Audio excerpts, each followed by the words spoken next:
Nasa ating po linya ngayon si Representative Franz Castro ng ACT Teachers Party List para po sa ating katanungan tungkol po dito sa kontrobersya sa Bangko Sentral ng Pilipinas Monetary Board. Baby girl? Magandang umaga po, Congresswoman. Magandang umaga, DJ Chacha at kay Manong Ted at sa inyong mga taga-subaybay. Ayan po. Happy Monday and thank you for being with us today po, Congresswoman. Diretso tayo agad dito sa issue po ng ghost employee sa Bangko Sentral ng Pilipinas. Nito lamang nakaraang Mayo, matatanda ang tinawag niyo pong obscene, yung laki ng sweldo nitong mga kawani po ng mga matataas sa opisyales ng BSP. At ngayon pa nga po, lumabas itong issue ng ghost employees. Ano po ang komento nyo tungkol dito at susunod na hakbang din kung sakali man? Well, nakakalungkot talagang ito nga parang sinasabi nga natin dito sa mga sweldo ng mga board member ng ating Bangko Sentral, talagang 35 million per year yung net nung pinakamataas na sweldo. Kailangan nating maimbestigahan ito, kasi ito nga ang mga pangkaraniwang empleyado. Ang SG1, sumusweldo lang yan ng 13,000 per month. Ang teacher, 27,000 per month. And yet, kayang maglustay ng ganito sa mga ghost employees ang Bangko Sentral ng Pilipinas.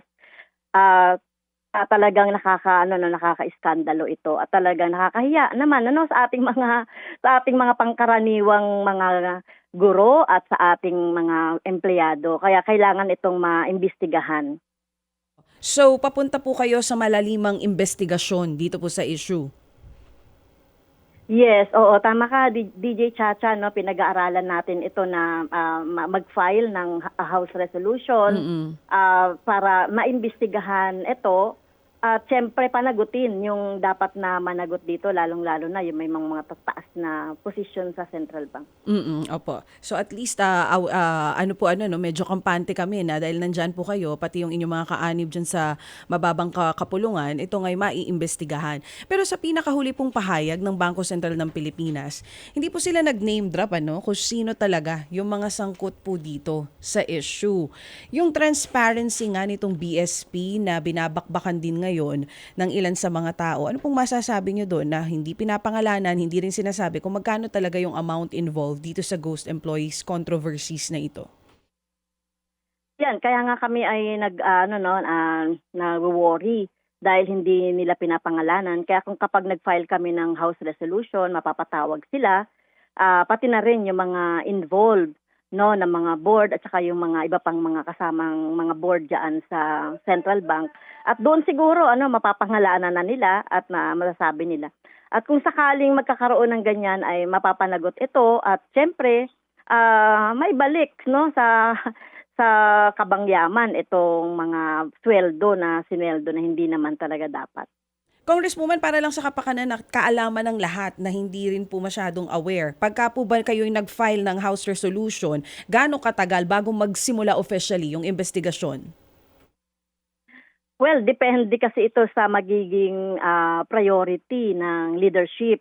So, kung tingin nila ay agad-agad, may mga House Resolution naman na agad-agad nag-aanon ang leadership ng motu proprio.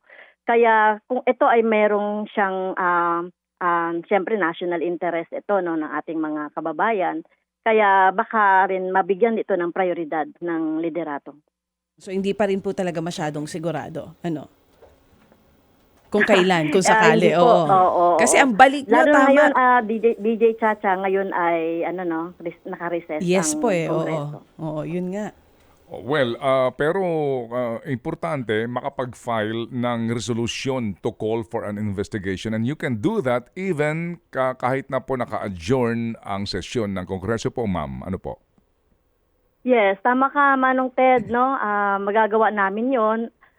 Siyempre, pwede rin natin kausapin yung leadership na ito ay very important na kailangan ding sa Committee on Bank ito tsaka yung sa accountability. Kaya I hope mabigyan ito ng pansin ng leadership. Opo, sige po.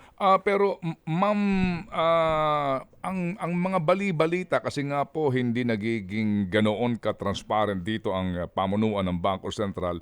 Ang bali-balita dahil sa ito po'y appointee ng presidente ng mga posisyon, nasa tanggapan ng presidente, no, yung desisyon doon sa mga sinasabing sangkot dito na mga miyembro ng Monetary Board para po sa pagtatanggal sa posisyon. Kayo po, ma'am, ano po ang inyong damdamin dito na maging ang tanggapan ng presidente ngayon tahimik din sa issue? Oo nga, Manong Ted, no, yan nga rin yung ating isang barrier doon sa pag-iimbestiga niyan kasi mismong presidente nga yung mga nag-appoint diyan. Kaya pagsisikapan natin siguro through yung katulad nung ating mga ginagawa ngayon na pag-expose ay mapapakinggan ni presidente. At nakita niya rin yung magiging repercussion nito dun sa ibang mga ahensya, just in case.